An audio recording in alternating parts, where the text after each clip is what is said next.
Florian Philippot, le vice-président du Front National, est l'invité de Preuve par Trois. Bonsoir. Bonsoir. Et merci d'être avec nous. Votre parti, sa place, alors premier ou au coude à coude avec l'UMP, semble l'enjeu numéro 1 des élections départementales dont le premier tour se déroule dimanche. Toute la campagne tourne autour de vous. Avec moi ce soir pour vous interroger, Nadège Puljac de l'agence France Presse, notre partenaire comme chaque semaine, et Perrine Tarnaud de Public Sénat. Pour le patron des sénateurs UMP, Bruno Retailleau, le FN fait campagne pour son parti et pas du tout pour les départements. Il l'a déclaré ce matin. Est-ce que votre ambition première, effectivement, n'est pas de décrocher la pole position ? Non, notre ambition, c'est effectivement d'incarner l'alternative dans ces élections départementales. Je crois même qu'on est le seul mouvement qui fait campagne sur les départements et les politiques des départements. Je n'ai pas entendu le gouvernement, c'est le moins qu'on puisse dire, avec M. Valls qui parle de tout sauf des départements, et ni l'UMP d'ailleurs qui est très absent du terrain, parler de l'enjeu fondamental, et notamment la survivance, l'existence même du département. Voilà. Ce sont comme des collectivité. Qui sont abordés, celui-ci et d'autres, par tous les candidats de l'UMP et du PS sur le terrain. Le Front National, lui, il souhaite que le département existe demain comme collectivité de proximité. On sait qu'il est menacé par la réforme territoriale, bien sûr, la loi NOTRe, qui fixe comme horizon les grosses régions qui sont prévues, qui sont déjà actées, les grosses régions fusionnées, qui seront très lointaines, qui seront très coûteuses. Et le département, lui, il est menacé à l'horizon 2020. On sait même par M. Da Silva, qui est le patron des socialistes de l'Essonne, le suppléant de M. Valls, que le département, il nous a dit qu'il disparaîtra à moyen terme. Voilà. Nous, on se bat dans cette campagne départementale d'abord pour que le département existe, parce qu'on pense que s'il n'existe plus, alors des millions de Français, dans la ruralité, dans les petites villes aussi, disparaîtront, sortiront des écrans radars, des politiques publiques, notamment les politiques de solidarité, mais on en reparlera. Effectivement, on en reparlera avec Nadège tout à l'heure. On ira plus avant dans votre campagne pour les départements. Donc pour les sauver, dites-vous. Qui peut penser que Mme Le Pen incarne l'alternance ? Vous dites que vous voulez incarner l'alternative. Eh bien, Nicolas Sarkozy lance cette phrase ce matin dans Nice Matin. Elle incarne non pas l'alternance, mais une colère. Elle surfe sur une souffrance. Elle ne construit rien. Seul l'UMP peut changer vraiment les choses, assure son président. Pour qui voter FN ou voter PS, c'est l'assurance que rien ne change. Il ressasse, Nicolas Sarkozy. Je pense qu'il faudrait qu'il change de disque. Il ressasse, il dit toujours la même chose, puis ça n'avance pas. Qui peut croire que Nicolas Sarkozy incarne le changement ? Nicolas Sarkozy a été au pouvoir pendant 10 ans, ministre de l'Intérieur, puis président de la République. Il avait la possibilité de tout changer. Il s'est fait élire sur des promesses assez précises quand même en 2007. Je le rappelle. Limitation de l'immigration, plus d'ordre, le Karcher, je ne vais pas avoir la cruauté de rappeler tout, mais Schengen qu'on devait réformer, redonner du pouvoir aux Français par rapport à l'Europe, le travail, le président du pouvoir d'achat, la valeur travail.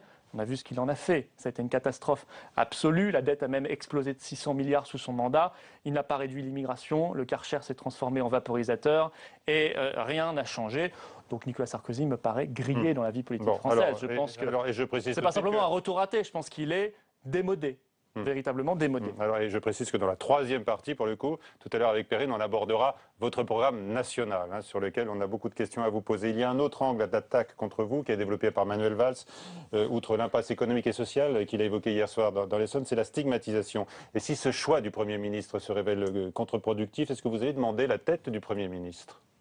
Mais évidemment, déjà je remarque, vous me citez sénateur UMP, Sarkozy, Valls, ces gens-là ne font que critiquer le Front National, ils parlent peu de leurs projets, de leurs propositions et de leurs programmes. C'est quand même la première chose qu'on peut noter. Ils sont obsédés tous par le Front National. Bon, ça vous sert. Non, mais ça c'est leur problème, ce sont leurs obsessions. C'est à votre avantage, peut-être. Ça prouve qu'on est le centre de gravité de la vie politique française, peut-être parce qu'on est les seuls à lancer des grands débats de fond, c'est vrai. Si on n'était pas là, on parlerait quand même de beaucoup moins de choses dans la vie politique française, sur les sujets de fond comme l'Europe, l'islamisme, la laïcité ou bien d'autres, on pourrait y revenir également. Pour répondre à cette question-là, d'abord de la part d'un Premier ministre, excusez-moi, mais l'emploi du terme, je revendique de stigmatiser un parti politique et donc, qu'il le veuille ou non, les 30% d'électeurs qui s'apprêtent à voter pour lui, les millions de Français, de ses compatriotes à lui, qui croient aux idées du Front National, qui sont patriotes et qui votent pour lui, c'est juste inadmissible. C'est pas à la hauteur de ce qu'on attend d'un chef de gouvernement. On aura appris au moins pendant cette campagne, et c'est intéressant de l'avoir appris, que Manuel Valls n'est pas un homme d'État. Et c'est Jean-Marc Ayrault, donc son prédécesseur, qui a raison, car il reproche finalement à Manuel Valls de vous avoir mis au centre de la campagne des départements. Vous donnez raison à Oui, Jean-Marc Ayrault, je pense, a bien vu de ce point de vue-là, effectivement. Mais et ce qu'il veut dire en creux, et je pense qu'on sera d'accord avec lui, c'est que Manuel Valls n'est pas un homme d'État. Il n'est pas à la hauteur de ce qu'on attend d'un homme d'État. J'ai cru comprendre qu'il visait des fonctions encore plus élevées. J'ai envie de lui dire, il faut arrêter tout de suite parce que vous n'êtes pas au niveau. Quand on a comme seul message à porter au pays, d'abord de stigmatiser, de revendiquer ce terme, une partie de son propre peuple, on n'est pas au niveau. Non, c'est le parti qu'il a visé. D'accord. Et votre programme. Très bien, il ne faut pas être idiot. Quand on stigmatise, comme il le dit lui-même, un parti politique, on stigmatise de fait les électeurs qui vont avec, ainsi que les dizaines de milliers d'adhérents, militants, candidats, etc. Deuxièmement, je veux dire, M. Valls, effectivement, s'est impliqué dans cette campagne, il l'a nationalisé, et donc il devra en tirer les conséquences. Avec quelle responsabilité, donc? Mais il devra partir. Son objectif, c'est que le FN soit bas et que le PS soit haut. Si c'est tout l'inverse, c'est-à-dire si le PS est bas et que le FN est haut, il devra partir. Au bout d'un moment, on ne peut pas tout espérer. Parce que si... Ce sera votre message de dimanche soir. Imaginez, si sa campagne était un succès, pour l'instant, ça n'est pas le cas. Bon. Et si, effectivement, demain, le FN était bas et le PS très haut, vous imaginez bien ce qu'il dirait. Il dirait tout de suite, c'est grâce à moi, c'est grâce à mon implication. Bon. En revanche, si c'est un échec, eh bien, il doit en tirer les mêmes conclusions. Ce sera aussi de son fait. Et donc, il devra être responsable. En tout cas, moi, j'ai été choqué du fait de voir François Hollande dire avant même l'élection, quoi qu'il se passe, rien ne changera. Je trouve que c'est là l'inverse de la démocratie, l'inverse de ce qu'on attend, là aussi d'un responsable politique. Bref, il y a eu beaucoup de médiocrité dans cette campagne, beaucoup d'énervement, beaucoup même de... Chez vous aussi de la médiocrité? Non, je ne crois pas du tout. On a évoqué certains candidats qui étaient assez peu reluisants, reconnaissez-le, avec des dérapages racistes, homophobes. Que nous avons condamnés, mais qui sont tout à fait marginaux numériquement. Des sanctions sans aller jusqu'à l'exclusion. Si, ils seront exclus. Ils seront exclus? Bien sûr. Numériquement, c'est très marginal. Ça existe dans tous les mouvements. Si on prend la peine de chercher, on en trouve partout. Et on en a déjà cité plusieurs à l'UMP, au PS, c'est le moins qu'on puisse dire. Mais on a essayé d'élever le niveau sur le fond, sur les grands enjeux. Je vous parlais du département, des politiques publiques. En face, alors vous citiez l'islamisme, justement. On a eu quand même, excusez-moi, je finis juste la phrase, un torrent de médiocrité de la part notamment de M. Valls, qui s'est énervé, qui n'est pas capable de garder ses nerfs, qui n'est pas capable d'être serein et qui n'est plus capable de d'occuper sa fonction. Quand est-ce qu'il a le temps de travailler, d'être Premier ministre, de s'occuper des vrais problèmes, des vraies préoccupations des Français, le chômage et le reste? Quand est-ce qu'il travaille? Jamais. Au Conseil des ministres jeudi, il y aura un texte sur le renseignement pour renforcer les outils de la police. Est-ce que vous approuvez ces mesures qui vont permettre donc en fait à nos agents d'utiliser dans la légalité certains outils électroniques pour donc essayer de prévenir des attentats qu'ils utilisent déjà hors de toute légalité? C'est une loi qui ne nous impressionne pas parce qu'elle se concentre, si vous voulez, sur les communications, télécommunications, Internet. Bon, c'est un aspect du sujet.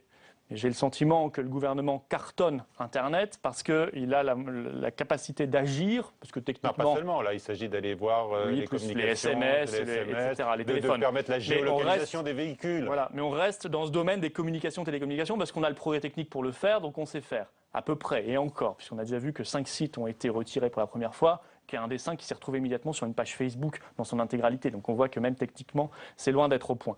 Mais d'abord, ça pose un problème. On ne peut pas se limiter dans une politique de lutte contre le terrorisme à Internet, aux communications, télécommunications. Mais il n'y a pas que ça, puisqu'il y a eu des embauches qui ont été annoncées justement pour une surveillance humaine aussi. Mais il faut aller sur le dur des problèmes. Au bout d'un moment, une politique, c'est aussi, par exemple, d'avoir des frontières. Mais ça, c'est du concret, c'est du réel, de savoir qui rentre sur son territoire, de maîtriser les trafics d'armes de guerre. C'est un grand avantage de Schengen, dit le ministre de l'Intérieur. Grâce à Schengen, nous avons des informations sur les gens qui transitent. C'est formidable, ça c'est vraiment renverser la situation. Donc grâce à Schengen... Sans Schengen, sans système d'information, on serait sourd et aveugle, dit Bernard Cazeneuve. C'est vrai que sans frontières, on est sourd et aveugle. Donc c'est à cause de Schengen qu'on est sourd et aveugle. Je crois qu'il essaie d'inverser. Tout à fait récemment, vous avez vu que les ministres européens de l'Intérieur ont décidé de renforcer les contrôles sur le pourtour de la zone. C'est un échec total. On vient d'apprendre que sur les 2 premiers mois de 2015, l'immigration clandestine avait explosé de 250% vers l'Union européenne. Donc on voit bien que Frontex et Schengen, c'est un échec absolu, qu'il faut avoir des frontières. Et là, j'en reviens au dur, à avoir des frontières, réarmer notre État. Nos forces de police, de gendarmerie, de renseignement. Le renseignement a été très accablé par la politique d'austérité depuis des années sous Sarkozy, puis sous Hollande. Il a perdu beaucoup de moyens et beaucoup d'effectifs et ça n'est pas restauré. Et puis le dur, c'est de lutter contre le terreau de cet islamisme et donc de ce terrorisme, et notamment le communautarisme. Il recrute dans le communautarisme et les dérives communautaristes. Et puis l'autre terreau, c'est notre politique étrangère qui est absurde. On ne peut pas continuer d'avoir les meilleures relations du monde avec des puissances comme le Qatar ou l'Arabie Saoudite qui financent en sous-main l'islamisme et le terrorisme islamiste. Là, ça, c'est une politique globale. Là, on se contente, on ne va pas gérer le terrorisme sur un clavier. Sur un clavier d'écran. C'est important aussi. Pas suffisant. Vous savez que l'endoctrinement se fait sur les sites Internet, vous le savez.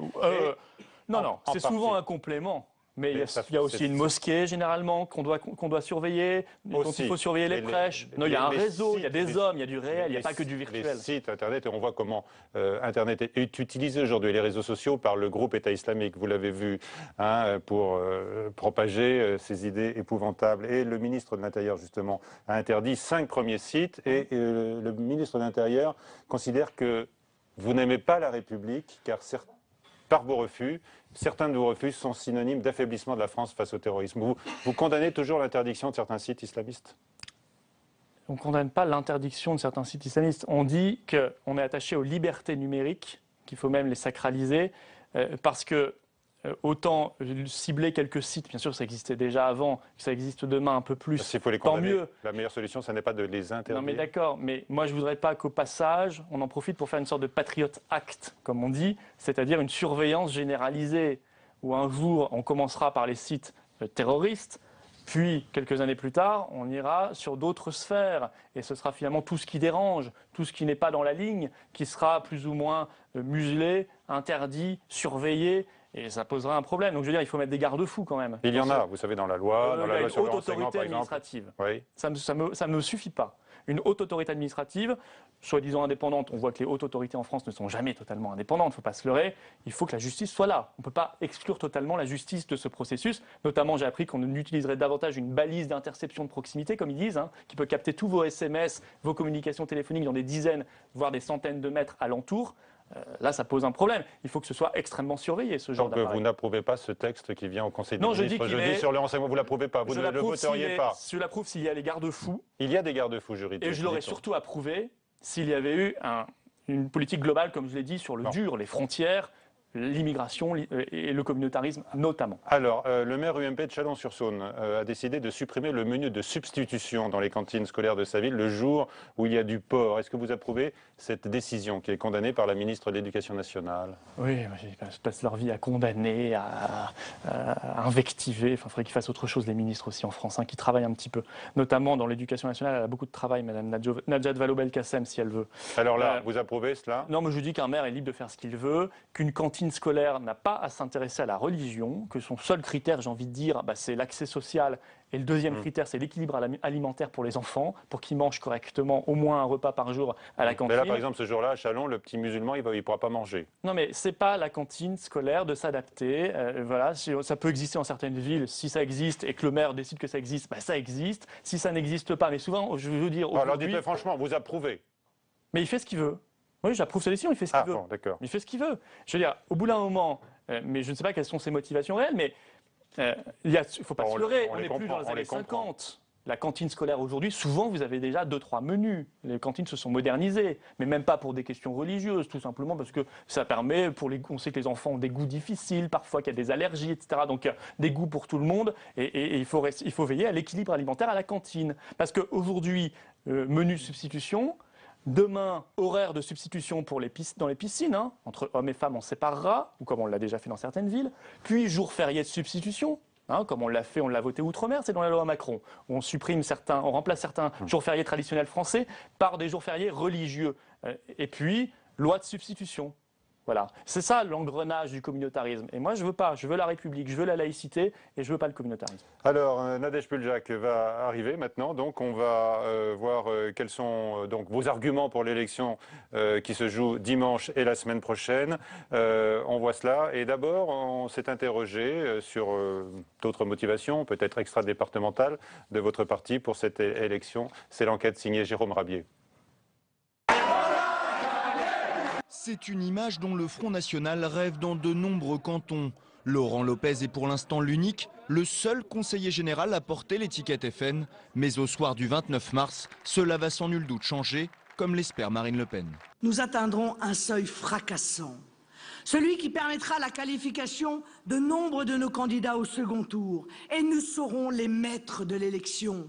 Alors que le Front National se veut premier parti de France dans les urnes, il l'est déjà en nombre de candidats. 1912 binômes présents dans 93% des cantons. Loin devant ses adversaires, une nouveauté pour un parti longtemps en déficit d'implantation locale. Le Front National est devenu vraiment une force politique nationale, c'est vraiment le Front National. Il est présent partout et il veut montrer à travers cette présence qu'au fond, à la fois, il n'a plus de problème de vivier de candidats et continuer à tisser son réseau local qui lui a été jusqu'à présent assez bénéfique. Dans la lignée des municipales, le FN veut transformer l'essai, mais dans une élection peu favorable à son isolement sur l'échiquier politique, le parti sait qu'il sera difficile d'enlever des départements. C'est dans l'Aisne, le Var et le Vaucluse que repose son plus grand espoir de l'emporter. Mais loin de s'enflammer, les frontistes se fixent un objectif plus que raisonnable. Si nous passons la barre des 20%, alors nous allons être présents dans un nombre spectaculaire de second tour. Sous-estimer son score, 10 points sous les sondages qui placent le Front National autour des 30%, une stratégie qui lui permettra d'être au centre du jeu au soir des résultats. En fixant un objectif raisonnable en termes de pourcentage, voire en termes de conquête de département, eh bien Marine Le Pen est à peu près sûre, certaine de ne pas être démentie dimanche soir et d'apparaître véritablement comme la gagnante de ce premier tour des départementales. Mais en réalité, c'est bien le statut de premier parti de France que le FN espère conforter pour prolonger la lancée des européennes et se concentrer sur les futures échéances électorales qui seront les régionales en décembre et la présidentielle en 2017. Voilà, c'est une perspective qui vous fait sourire, hein, Monsieur Philippot. Alors Nadège Puljac nous a rejoint sur ce plateau. Bonjour Monsieur Philippot. Bonjour. Alors on le voit dans les sondages et puis dans le sujet qu'on vient de regarder. Apparemment vous allez gagner beaucoup d'élus dans ces départementales. L'ambiance est à l'euphorie au Front National? Ah non, pas à l'euphorie, non, l'ambiance est à l'optimisme, c'est vrai. On est en tout cas sur le terrain, on se bat, on fait campagne, on bat campagne et on espère avoir un maximum d'élus départementaux. D'ailleurs on en appelle à la participation la plus large possible parce qu'on nous vend depuis des jours et des jours une forte abstention comme si on l'a souhaité. Nous disons rien n'est fait. Vous voyez le mal partout, décidément. Ah bah si, je sors de plusieurs débats où la première question c'était pourquoi y aura-t-il une forte abstention? Et on n'en sait rien. C'est ce qu'indiquent les sondages, ils indiquent que vous risquez... Tant que ça n'est pas fait, chacun peut décider d'aller voter alors qu'il avait fait le choix de ne pas voter jusqu'ici. En tous les cas, selon les sondages, c'est important de voter. 30%, on annonce 30% pour le FN. Et là, on vient de voir Marine Le Pen qui nous parle de la barre de 20%. Pourquoi ce décalage? Parce qu'on a fait nos calculs. Pour faire une bonne surprise, pour donner l'impression d'avoir une bonne surprise Non, dimanche. Pour que l'euphorie vraiment soit visible dimanche soir. Non, on a fait nos calculs, si vous voulez. À partir de la barre de 20% au niveau national, on sait qu'on provoque un maximum de second tour. Voilà, souvent en duel, parce qu'il y aura peut-être pas beaucoup de triangulaires, souvent en duel, mais en tout cas beaucoup de second tour. Et c'est important, bien sûr, pour, déjà, peut-être que ça éliminera notamment le Parti socialiste de beaucoup de second tour, et puis ça nous permettra d'avoir des victoires ensuite au second. Je reviens juste aussi sur un point, l'histoire de premier parti de France, etc. De toute façon, nous serons le premier parti de France. Parce que... Ah bah c'est l'euphorie, c'est bien ce qu'on disait. Non, parce que je attendez. Pour nous mettre parfois dans certains sondages devant, à quelques points près, ils sont obligés d'agréger, vous avez remarqué, UMP, UDI, divers droites, etc. Donc parfois même plusieurs candidats... L'UMP, UDI... Non, l'UMP et l'UDI partent, je crois qu'ils sont ensemble dans 97% des départements. Parfois même divers droites, c'est-à-dire plusieurs candidats dans un même canton, qu'on met dans un même agrégat. Donc moi je dis, qu'est-ce qui sera d'ailleurs annoncé sur les chaînes de télévision dimanche soir? Parce que si on agrège tout cela... c'est un accord, ils sont ensemble... Mais c'est pas un parti, ça. C'est pas un parti. Voilà, le Front National, lui, il part sous ses propres couleurs. Il a 7650 candidats. Alors, les bons résultats au départemental, Monsieur Philippot, est-ce que ça préfigure des bons résultats en 2017? Déjà avant 2017, il y a les départementales, on verra ce que ça donne. Rien n'est fait. Pour l'instant, il n'y a pas une personne qui a voté. Donc rien n'est fait, mais vous avez l'air très... Non, mais on va... Vous dites optimiste, moi je dis juste euphorique. Non, on n'est pas euphorique vraiment. Je pense qu'on est toujours là, on a toujours la tête froide. Mais contrairement à M. Valls, on garde nos nerfs. Nous, on est des gens sérieux, on travaille. Et en même temps, on vise un maximum d'élus départementaux. Avant cela, avant 2017, il y aura ensuite les régionales. Les régionales en décembre. Je peux vous dire qu'on partira clairement à la conquête des régions.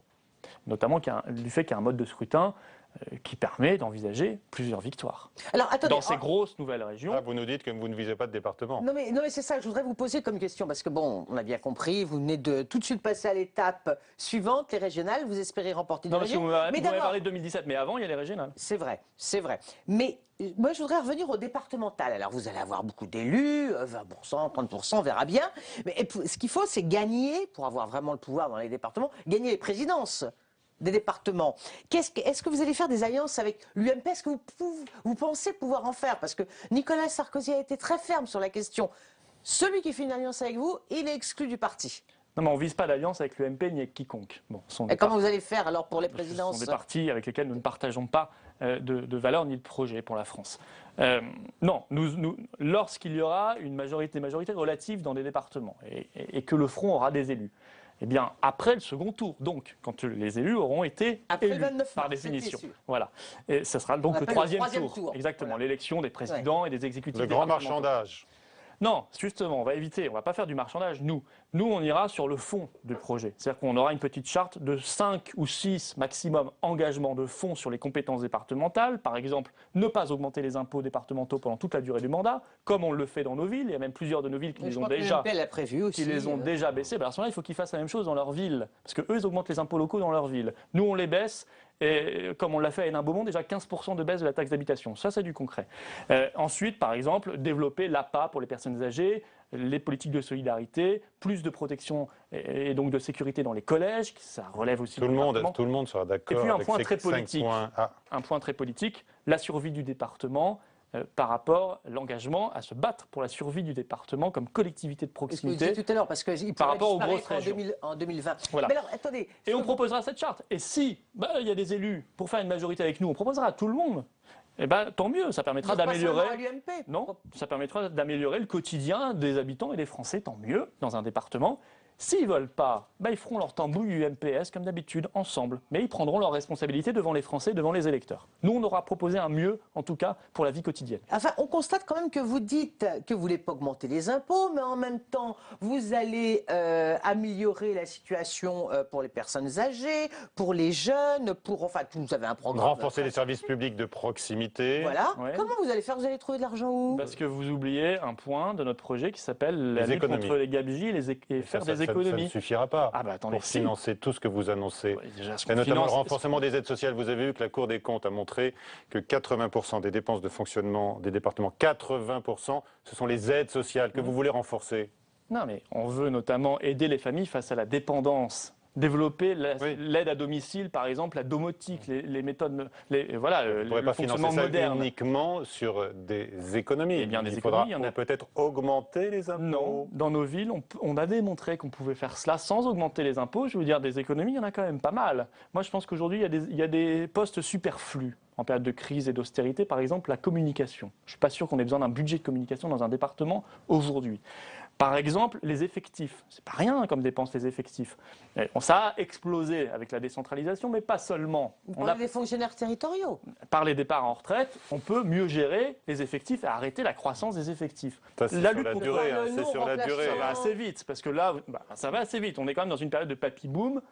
Ou de mamie-boom d'ailleurs, souvent, et il se trouve qu'on peut aller assez vite de ce point de vue-là. 3, la lutte contre la fraude au RSA, qui est une des principales fraudes en France. Elle n'est pas véritablement menée, mais lutte, par exemple, sur la question de la fausse domiciliation, dissimulation de revenus, non-respect des engagements d'insertion. On sait qu'il y a plusieurs manières de frauder, il faut y aller, il ne faut pas craindre de je ne sais quelle explosion sociale à tel ou tel endroit parce qu'on dérangerait un système frauduleux. Non, il faut y aller au cœur parce que la fraude c'est un vol. C'est un vol par rapport à ceux qui en ont vraiment besoin, aux plus nécessiteux et aux plus méritants. Et puis, il y a beaucoup d'autres choses. On a externalisé certains services. Il y a des entreprises qui ont travaillé là-dessus et qui se sont rendues compte que quand on réinternalise, ça coûte moins cher. Il faut faire la même chose dans les collectivités départementales. Voilà, beaucoup de postes d'économie possibles. En même temps, je vais vous dire, le seul vote utile dans cette élection, on l'a bien vu l'hystérie gouvernementale. Ce sera le vote Front National Rassemblement Bleu Marine. On a bien vu que l'UMP était en dehors des écrans radars. L'UMP est complice. Parce que le gouvernement ne craint en aucune manière. Le gouvernement ne craint en aucune manière le score de l'UMP. Ça ne l'intéresse absolument pas. Vous croyez que les... Attendez, il y a quand même des sondages qui vous mettent à 30. Mais je crois même qu'il y a un sondage qui met le UMP devant vous. Non, justement, le l'IFOP, du Figaro. Non, c'était le Harris Interactive, mais c'est le Harris Interactive qui place l'UMP un petit peu devant vous. Alors justement, on tombe dans la petite arnaque que je vous disais. C'est pas, si vous avez regardé dans le détail, c'était UMP plus UDI plus divers droite. Donc plusieurs candidats dans un même canton qu'on agrégeait dans un résultat et avec tout cela, ils passaient un tout petit peu devant le front. Oui, mais quand même, le résultat de la course, c'est que vous êtes derrière. Non, mais ça, c'est pas les mêmes candidats. Donc ils ne pourront pas avoir 2 candidats au second tour. Donc on voit que ça ne marchera pas. Vous vous endurguillissez ce soir. Non, vous mais répétez d'être le premier parti de France d'une manière écoutez, incontestable. Mais alors, ceux qui veulent mettre, je finis juste cette phrase sur le vote utile. Sert, puisque vous êtes un parti avec qui on ne peut pas passer de compromis. Non, mais ceux qui veulent mettre une petite fessée électorale à Manuel Valls, c'est pas Ne avec parlez pas de fessée, ça va être interdit. Bah justement, celle-ci n'est pas encore interdite par le Conseil de l'Europe, la fessée électorale, on peut encore la faire, on peut se permettre ça. Eh bien, c'est pas en votant UMP. Je crois qu'ils auront compris. Bon, c'est en votant Front National. En revanche, on le mettra dans un niveau d'angoisse et on le fera cauchemarder. C'est pas plus mal. Puis je crois qu'il mérite ça aujourd'hui, le Premier ministre. Donc je pense que, et en même temps, c'est un vote utile pour sauver le département. C'est le seul vote clair, parce que l'UMP, on ne connaît pas bien leur position sur le département. Je pense qu'ils sont plutôt pour sa disparition, comme le PS. Au moins, le Front National, il a dit les choses clairement. Il est pour la survie du département. En revanche, il ne veut pas des grosses régions coûteuses. Il souhaite même que les régions n'aient plus d'élus propres. Voilà, alors, ça fera des économies. Monsieur Philippot, on imagine un département présidé, géré par vous-même, le FN. La première mesure que vous prenez, c'est quoi ? Je pense que la toute première, pour être honnête, ce sera un audit financier pour savoir où on en est. Il faut être sérieux. Je pense qu'ensuite, il faudra lancer un signal clair sur les politiques de solidarité, notamment vis-à-vis de nos personnes âgées. On a parlé du reste à charge pour les familles concernant la dépendance. On a parlé du maintien à domicile, le montant de l'APA. On pourra essayer de le revaloriser au cas par cas. Il faudra regarder parce qu'effectivement, il y a des budgets derrière. Mais je pense que les personnes âgées aujourd'hui, qui sont un peu les oubliées du grand âge, j'ai vu qu'elles manifestaient d'ailleurs aujourd'hui, les retraités, les petits retraités souffrent de plus en plus de cette politique d'austérité et vont souffrir demain. Parce que quand Bruxelles nous annonce qu'on va ajouter 30 milliards d'euros, qu'elle demande 30 milliards d'euros d'austérité en plus d'ici 2017, en plus des 50 milliards déjà programmés, il faut bien que quelqu'un paye les 30 milliards d'euros d'austérité. Ça va être les familles, l'armée, les vieux, les jeunes et tout le monde, et les services publics. Vous-même, vous ne dites pas comment vous payez cela, ce que vous annoncez. Mais vous nous n'avez pas dit tout à l'heure. Vous avez dit des économies et la traque aux fraudeurs. Ça ne suffira pas. Mais bien sûr que si, ça suffit. Dans les départements, la liste des économies que je vous ai faite, je vous ai fait au moins 5 ou 6 postes d'économie. Un service de communication. Non, je vous ai fait 5 ou 6 postes d'économie qui sont considérables. Et en face, nous ne parlons pas de dépenses de dépenses incommensurables ou insurmontables. Et bien sûr que tout cela est cadré département par département. Vous savez que les départements travaillent déjà avec le poids des prestations sociales qu'elles versent aujourd'hui. Les départements servent quasiment uniquement à ça aujourd'hui. Mais parce que le département, parfois et souvent, n'a pas fait cet effort d'économie qu'il doit faire sur la mauvaise dépense publique pour favoriser la bonne dépense publique. C'est une question de réallocation de la dépense publique. Mais concernant les 30 milliards d'euros d'austérité, nous disons que ce système est stupide. On va en parler, on en reviendra. Je voudrais savoir, quel département, parce que ça on ne l'a toujours pas dit, quel département vous pensez pouvoir rattraper ? Ça, on laisse les projectionnistes du parti. Allez, vous avez un plan là dans la tête, vous savez exactement quelles économies il faut faire. Je n'ai pas de plan sur les victoires du Front National parce que les Français vont voter. Notre but, c'est d'avoir un maximum d'élus départementaux. Et si on a un ou plusieurs départements, ce sera cerise sur le gâteau. Parce qu'aujourd'hui, je rappelle qu'on n'a qu'un seul sortant sur toute la France, sur 4000 élus. Voilà. Donc la marche est très haute. Comment ça se passe ? Il faut que les Français se mobilisent. Ça dépend d'eux. Comment ça se passe au Front National ? Est-ce que les élus ont toute l'attitude pour décider au niveau local ce qu'ils veulent faire, ou bien est-ce que c'est un parti centralisé, le sommet dit à la base, voilà ce qu'il faut faire ? Non, nos maires, on prend l'exemple de nos maires, de villes de plus de 10 000 habitants, et c'est la libre administration des mairies Front National comme partout ailleurs. Et d'ailleurs, un sondage a démontré qu'ils étaient... L'opinion est bonne, mais s'ils étaient mauvais, on parlerait que de ça. 73% si c'était mauvais, on parlerait que de ça pendant une demi-heure. Donc je dis aussi il arrive que les électeurs ne se déjugent pas, Florian Philippot. Oui, mais comparé aux villes de même taille gérées par l'UMPS, c'est moins bon. 73% chez nous sont satisfaits de leur maire, 66% dans les villes UMPS, 74% estiment que l'argent est bien géré, c'est 59% dans les villes UMPS. Vous voyez, il y a des différentiels par cœur, mais vous ne voulez pas nous dire quel est le département que vous visez en premier ? Je connais parce que je trouve que c'est bien comme résultat d'avoir au bout d'un an un aussi bon bilan. Pas à la question de Michel. Non, sur le département, je vous ai répondu. Je ne suis pas Madame Irma, voilà, je peux pas. D'accord. Merci Nadège. Le PS et l'UMP, en tous les cas, semblent incapables de trouver la parade face à la progression du Front National. Là, vous serez d'accord, Florian Philippot. Samia Dechir a enquêté dans ces deux partis pour savoir comment localement, mais pas seulement, on cherchait la parade et avec quels arguments. Face à la vague bleu marine annoncée au départemental, le Parti socialiste contre-attaque. Il y a d'abord eu l'alerte lancée la semaine dernière par Manuel Valls. J'ai peur pour mon pays. J'ai peur qu'il se fracasse contre le Front National. Un discours repris en boucle par les responsables nationaux du parti. Mais pour Elsa Di Meo, l'enjeu est aussi d'agir au niveau local. Sa ville de Fréjus est aujourd'hui dirigée par le Front National. Elle a participé à l'élaboration d'un livret envoyé à tous les candidats socialistes. Un document censé leur servir d'outil pour contrer point par point le programme et le bilan du parti de Marine Le Pen. Prenons l'exemple de Fréjus, des baisses de près de 20% des budgets scolaires par enfant. Non pas de budget fantaisiste, mais de budget qui très directement impactent le quotidien des écoliers dans les écoles de ma ville. Qu'est-ce que ça veut dire demain pour des départements dirigés par le Front National? Des réductions drastiques des budgets des collégiens par exemple. Ça veut dire également la suppression d'un certain nombre de services. J'entendais hier Marine Le Pen d'ailleurs dire qu'elle était prête à supprimer la gratuité des livres dans les collèges. Si les socialistes veulent mettre la montée du FN au centre du débat, l'UMP semble vouloir faire l'inverse. Pour Éric Doligé, coordonnateur aux élections départementales, la meilleure stratégie contre le Front National, c'est de ne pas en parler. Nous ne nous battons pas contre les autres, nous nous battons pour défendre nos idées sur le terrain. Donc on n'occulte pas, mais on n'a pas à parler toujours des autres, on doit parler de soi, on doit parler de ses projets, on doit parler de sa politique, et on n'est pas là pour faire la promotion des autres. Mais à l'UMP, certains aimeraient que leur parti soit plus offensif face au Front National. Inquiet de voir le FN arriver au second tour dans tous les cantons de son département, le sénateur Gérard Longuet a écrit à tous ses électeurs « Retrait de l'euro, instrumentalisation de l'immigration ». Il y explique pourquoi le vote FN conduirait selon lui à la catastrophe. J'ai mes convictions personnelles, j'aime beaucoup l'UMP, mais je ne me sens pas obligé de penser comme l'UMP à tout moment. Et j'ai voulu écrire par moi-même parce que je ne voulais pas dire autre chose que ma conviction profonde. Ma conviction profonde, c'est que le Front National ne donne aucune chance de réussite à notre pays. Une décrédibilisation du Front National validée par la plupart des économistes, pour qui l'application du programme du parti ne ferait qu'aggraver la crise économique. Voilà donc pour la riposte de l'UMP et du PS au niveau départemental, deux approches différentes, on l'a vu, même si les deux partis se retrouvent pour juger que votre programme au niveau national entraînerait un chaos.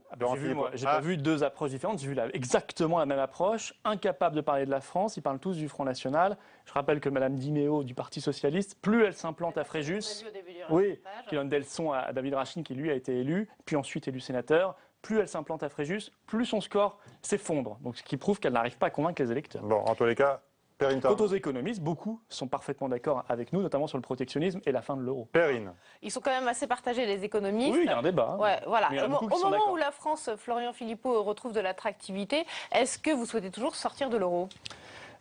Comment la France retrouve de l'attractivité? Elle ne retrouve pas l'attractivité. Les investissements étrangers sont en hausse? Non, le nombre d'investissements a augmenté. Mais, plus 8%. Voilà, en termes de nombre d'emplois, ça a baissé de 14%. C'est-à-dire que ça a créé, je crois, 25 500 emplois contre 29 000 en 2013. Mais ça crée encore des emplois. Oui, mais ça en crée moins. Donc en fait, l'attractivité de la France a baissé. J'ai vu que la nouvelle agence Business France, c'est ça? Ils n'auraient pas pu trouver un nom français au passage. Projets qui vont voir le jour ça aurait été mieux. Qui vont produire à peu près 25 000 emplois. Non, mais ça, c'est la com et l'enfumage de Business France. J'aurais aimé qu'on garde un nom français, ça aurait été mieux pour une agence publique. Pour vous? Mais bien sûr, parce que la réalité, c'est qu'on baisse le nombre d'emplois. C'est comme ça. La réalité, c'est qu'il y a quand même des investisseurs étrangers qui reviennent en France. On a bien vu des patrons de grandes sociétés internationales à la table de l'Élysée autour de François Hollande lundi matin. Oui, d'accord, mais ça aussi, c'est de la com. Moi, ce que je vois, c'est qu'il y a quand même peu d'investissements. Il y a une réalité derrière la com. Oui, mais il y a peu d'investissements. Je veux dire, en nombre d'emplois, ça baisse et 25 000 emplois en un an, c'est quand même très peu. Pour un pays comme la France, de 65 millions d'habitants. Alors, est-ce qu'ils s'en réjouir ou pas? Mais pourquoi vous dites qu'ils reviennent alors que ça baisse? 8%. De nombre de projets? Oui, de nombre. Mais vous ne connaissez pas la valeur des projets? Mais après, il y a des projets. En tout cas, on voit que c'est moins d'emplois. Il y a des projets qui peuvent se pérenniser et après, permettre de maintenir l'emploi. Par exemple, des rachats d'entreprises, ça ne crée pas forcément des emplois, voilà, mais ça permet de maintenir aussi des emplois. C'est ça. Donc si c'est pour dépecer l'économie française, comme on l'a vu, non mais attendez, l'aéroport de Toulouse pour la Chine, Lafarge, la Suisse, Alstom Energy, les Américains, Club Med, la Chine. Là, on nous annonce Dailymotion, le site français le plus visité au monde sur Internet. Les Chinois qui sont sur... Et le gouvernement ne fait rien. Lui, il laisse faire tout ça, voire il encourage, puisque M. Macron était ravi que l'aéroport de Toulouse soit vendu aux Chinois. Bravo, à quelques mètres. Il vous a répondu déjà, sa société d'exploitation. Il me disait c'était la condition pour que les Chinois achètent des Airbus. Ça s'appelle du chantage, ça. Et je ne sais pas que nous, quand nous achetons des produits ou des marchandises aux Chinois, en même temps, on demande, on exige que des aéroports chinois deviennent français. Vous voyez, ça n'existe pas. Les contreparties n'existent jamais. Donc la France ne profite pas aussi de la mondialisation? Mais non, écoutez, ça fait 10 ans qu'on est en sous-croissance. Non, elle pourrait en profiter si elle s'armait dans la mondialisation. Parce que la mondialisation, c'est un fait. Elle pourrait s'armer, elle le fait avec l'innovation, la recherche. Eh bien, et par exemple, moi j'aimerais qu'on développe aussi, non seulement qu'on rende la France plus attractive pour l'investissement étranger, mais le bon, pas les rachats d'entreprises à tout va, les vrais investissements productifs. Par exemple, quand une usine vient véritablement s'implanter en France. Donc vous dites aux investisseurs étrangers, ça vous avez le droit de faire, ça vous n'avez pas le droit de faire. Il y a un État qui doit être capable un tout petit peu de défendre les intérêts nationaux, c'est vrai, bien sûr. Et en même temps, développer l'investissement national. Et pour cela, il faut redonner des armes à notre pays dans la mondialisation. Parce qu'on se bat les mains derrière le dos face à des pays qui ont des armes. Par exemple, ils ont l'arme de leur monnaie. C'est le cas de 95% des pays du monde. En sortant de l'euro, on aura des armes, donc de l'argent pour investir en France. Quand l'euro baisse, et je m'en réjouis, parce qu'on le demandait, il baisse aussi pour l'Allemagne. Donc on ne retrouve aucune compétitivité par rapport à l'Allemagne. Alors que si on avait des monnaies nationales, on retrouverait la compétitivité par rapport à l'Allemagne, qui est quand même notre principal concurrent. Et vous n'avez pas peur que si on faisait du protectionnisme... il y ait une fuite de capitaux, au contraire, absolument pas. Je pense qu'on perde des liquidités en France. Aujourd'hui, la zone euro est dans la grande tourmente. Majorité des économistes pensent. La seule zone dans le monde qui ne s'est pas remis de la crise et qui fait de la sous-croissance depuis que la monnaie unique existe, c'est justement la zone euro. Mais il y a aussi le protectionnisme. Si on pouvait de temps en temps au moins avoir des frontières, il ne s'agit pas de les fermer, mais en avoir pour maîtriser la concurrence déloyale, ça serait nous mettre à jeu égal par rapport aux autres puissances mondiales. Faire du patriotisme économique. Moi, j'aimerais qu'on puisse obliger l'État, les collectivités, les entreprises publiques à acheter prioritairement, quand ça existe, dans l'agriculture, dans l'industrie, dans les services français ou produits en France. Mais vous savez que le protectionnisme, c'est aussi à double tranchant. C'est-à-dire que ça touche aussi nos exportations. On a des sociétés en France qui exportent. Mais quel rapport? Les autres pays le font, le protectionnisme. Vous savez qu'entre 2013 et 2014, la Commission européenne a révélé que 170 mesures nouvelles de protectionnisme avaient été mises en place dans le monde. Je n'ai pas vu que l'Union européenne ou la France prenait des mesures de rétorsion. Donc nous, on serait les dindons de la farce éternelle. On ne pourrait jamais rien faire. En Europe, vous dites, pas oui, uniquement les on ne pourrait jamais rien faire, nous. Par contre, les autres feraient ce qu'ils veulent. Ils le font. Oui, ils ne sont pas bêtes. Ils défendent leurs intérêts, leur emploi, leur valeur ajoutée. Puis, créer de l'investissement national pour développer les emplois et l'industrie et les nouvelles technologies en France. En France, on a une énorme épargne. Et le Front national va travailler là-dessus. Je pense qu'il faudrait proposer, pour un rendement rentable, vu que ce soit intéressant pour les Français, d'allouer l'épargne nationale vers l'investissement national des nouvelles technologies, les start-up. J'aimerais qu'en France, on soit une terre de création, d'innovation. C'est déjà un peu le cas aujourd'hui.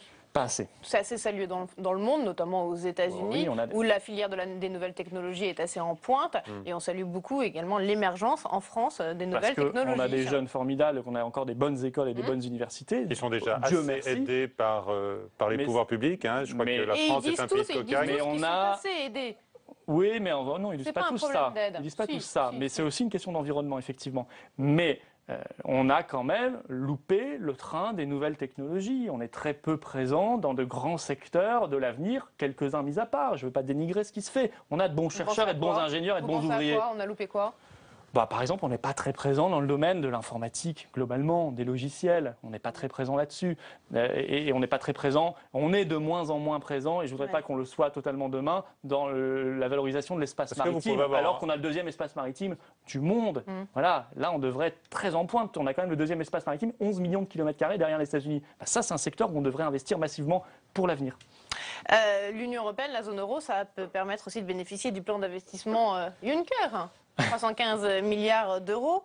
Et là, les start-up sont sollicitées, se sont bousculées d'ailleurs. Elles se bousculent, elles ont toutes déposé leur projet. Il y aura sans doute 8 à 10 milliards d'euros qui vont tomber pour la France, dans les secteurs par exemple de la transition énergétique, des liaisons entre Roissy et Paris, entre les deux aéroports. Ça, c'est positif. Non, ce plan Juncker, c'est du vent. Et je vais vous dire une chose. On a réalloué des sommes qu'on a mis. Toutes les entreprises qui se sont précipitées pour déposer des projets. Mais je comprends qu'elles aillent au guichet, c'est normal. Je ferai la même chose. Elles vont se faire avoir ? Non, elles auront l'argent. Mais elles auront l'argent qui vient d'où ? Qui vient pas, qui n'est pas créé à Bruxelles, qui vient pas de l'Europe, de l'argent qui vient de la France. Parce que je rappelle quand même, l'argent il tombe pas du ciel. L'argent de l'Europe, comment il vient ? Il faut quand même revenir à la pédagogie. 21 milliards d'euros sont donnés chaque année par l'État français au budget de l'Union européenne. Donc 21 milliards partent de Paris vers Bruxelles, pour faire simple. Et reviennent en France 13 milliards. Donc au passage, hop, on garde 8 milliards à Bruxelles, on en reverse en Europe de l'Est et en Europe du Sud, on en reverse aussi pour payer les salaires des commissaires européens et de l'administration, et la France ne récupère que 13, dont ces plans-là, dont la PAC, etc. Alors, attention, elle en perd 8 parce que, attention aux chiffres, on peut leur faire dire souvent beaucoup de choses. Non, ça c'est un chiffre qui est assez vérifié, vérifiable et facilement d'ailleurs, et 8 milliards par an, je rappelle que sur un quinquennat, ça fait 40 milliards. Alors après, on nous parle on cherche 150 millions là, non, là c'est déjà 40 milliards d'euros qui ne servent strictement à rien, qui sont perdus par la France et les Français. C'est pour ça que le plan Juncker, ça me fait rire. Au moment enfin ça me fait pleurer plutôt, au moment où le commissaire en charge de l'euro vient demander à la France 30 milliards d'euros, hein, et où Manuel Valls, d'ailleurs je crois qu'il va à Bruxelles, Manuel Valls. Quelle attitude doit-il adopter selon vous demain devant la Commission européenne? Un peu de fierté, parce que là je pense qu'il va chercher sa liste de courses, qui sera écrite en allemand probablement d'ailleurs. Hein, et il va rendre des comptes. Elle sera sans doute écrite notamment par ou en anglo-américain, l'ancien ministre Pierre Moscovici. Oui, c'est ça aussi, oui. Qui donc donnera des leçons alors que lui-même a été incapable de redresser l'économie française. On voit bien que ce système-là, il arrive en bout de course. Non seulement il ira chercher sa liste de courses, toutes les réformes épouvantables qu'il va devoir mettre en place en France. Et on sait que dans les cartons de Bruxelles, on ne manque pas d'imagination en matière de réforme ultralibérale. Ça a donné la loi Macron, ça donnera la loi Macron 2, puis la loi Macron 3. Et puis il rendra des comptes, parce que Bruxelles a demandé là, pour les mois qui viennent 4 milliards d'euros d'austérité en plus. Alors ils en ont déjà trouvé un, c'est de vendre des participations dans Safran, une entreprise stratégique française. Vente que nous avons critiquée parce qu'elle se fait en dépit du bon sens et contre les intérêts stratégiques de la France, mais il s'agit de faire plaisir à Bruxelles. Or, je rappelle que l'austérité non seulement déprime la croissance et l'emploi, mais en plus, elle ne fait pas baisser la dette et les déficits, elle fait augmenter la dette et les déficits. Donc c'est perdant, perdant, perdant. Bon, et vous êtes quand même d'accord qu'il va falloir faire quelques économies en France, hein, et que notre niveau de déficit public est suffisamment élevé. Bien sûr. Donc, premièrement, dans quel domaine? Alors, d'abord, une dette, c'est un numérateur et un dénominateur. Donc il faut regarder aussi le PIB, le dénominateur. Donc il faut recréer de la valeur et de la croissance en France. Donc changer de politique économique, c'est le réarmement dont nous parlions. Créer de la croissance, aider nos PME, voilà, soulager nos PME, nos créateurs d'entreprises. Sur quoi on fait des économies? Par exemple, tout à l'heure, sur le millefeuille territorial, vous avez dit qu'il faut sauver le département, les régions, etc. On ne touche pas au millefeuille territorial? Si, tout à fait. Nous sommes, attachés à un millefeuille, comme vous dites, qui ne soit plus un millefeuille, qui soit un 3 feuilles. Commune, département, État-nation. Donc les régions, l'intercommunalité, tout ça en balaye. L'intercommunalité à marche forcée, certainement pas. L'intercommunalité qui crée 200 000 emplois doublons, certainement pas non plus. Les régions, pas les grosses régions, parce que ce sera encore plus cher et ce sera lointain. J'imagine, moi, je pense aux Français qui vivront à des centaines de kilomètres de leur nouvelle capitale de région. Des centaines, il ne faut pas exagérer. Ah, c'est possible. Si, moi, je serais région ALCA, la Alsace, Lorraine, Champagne-Ardenne. Quand vous êtes en Champagne-Ardenne par rapport à Strasbourg, la nouvelle capitale, vous êtes honnêtement très loin. Et donc, vous êtes en dehors des écrans radars, forcément. Les régions ne doivent pas avoir d'élus propres. Ça devrait être une coordination de départements avec une réunion des élus départementaux régulièrement. Elles ne devraient pas non plus avoir un minimum de compétences. La proximité revient au département, le stratégique revient à l'État. Et supprimer donc tous les organismes para-administratifs autour de la région, par exemple les conseils économiques et sociaux régionaux, qui sont globalement inutiles et qui coûtent très cher. Et puis, en face, nous avons quoi? Nous avons comme modèle intercommunalité, région, grosse région, Europe. Europe fédérale, supranationale. Ça, c'est le modèle de l'UMPS. Ça n'est pas le modèle français ni le modèle républicain. Petite dernière question, parce que je crois qu'on arrive au terme de l'émission. Est-ce que vous allez faire le ménage au niveau du Parlement européen, dans les assistants parlementaires européens? Ça a été pointé par M. Schulz, qui travaillent et qui sont rattachés au siège de votre parti, notamment à Nanterre. Il n'y a aucun ménage à faire. Ils sont parfaitement dans les clous. C'est pas parce que le socialiste... Il y a une enquête en cours. Non, il n'y a pas d'enquête en cours. C'est M. Schulz, à 8 jours des élections, député socialiste, il n'est rien d'autre que cela. Député allemand socialiste Schulz, qui a été convoqué par son copain Valls dans sa croisade hystérique contre le front pour lui demander d'intervenir 8 jours avant les élections françaises. C'était quand même téléphoné. Une manip entre Valls et le Parlement européen. Personne n'est dupe. Nos assistants parlementaires, ils sont parfaitement dans les clous. Ils ont le droit aussi d'être militants politiques à côté, donc d'apparaître pour certains dans un organigramme politique du Front National. Ça n'a rien d'extraordinaire. Oui, mais il y a des règles assez strictes, Bruxelles. Oui, mais ces règles-là sont parfaitement respectées. En revanche, nous avons découvert que l'assistant accrédité de M. Schulz, il travaillait dans une agence de voyage du SPD en Allemagne, le parti allemand. Il a même quelques problèmes, j'ai vu dans la presse allemande maintenant, M. Schulz. Donc c'est l'arroseur arrosé. Moi, mon assistante accréditée, elle vit à Bruxelles, elle travaille à Bruxelles ou à Strasbourg. La vôtre peut-être, mais d'autres peut-être pas. Voilà, on verra la suite de cette enquête qui a été annoncée en tous les cas. Je ne sais même pas sur une enquête en réalité. On verra. Merci. Une fois les élections passées. Merci, M. Philippot. Merci à vous. Merci. Merci à tous. Bonsoir et à très vite.